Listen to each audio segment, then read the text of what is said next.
પ્રધાનમંત્રી નરેન્દ્ર મોદી આજથી 2 દિવસ ગુજરાત પ્રવાસે બપોરે બનાસકાંઠાના ડીસામાં કરશે પ્રચાર તો સાંજે હિંમતનગરમાં ગજવશે સભા।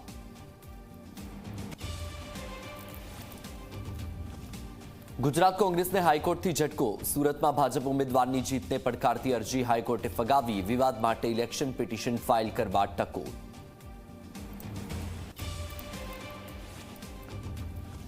સૌરાષ્ટ્ર અને ઉત્તર ગુજરાતમાં પડશે કાળઝાળ ગરમી। સૌરાષ્ટ્રમાં 3 દિવસ માટે યેલો એલર્ટ જાહેર। ગરમીનો પારો જઈ શકે છે 42 ડિગ્રીને પાર।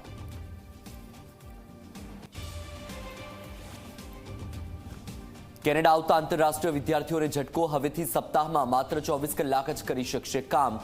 મોટી સંખ્યામાં ભારતીય વિદ્યાર્થીઓને થશે અસર।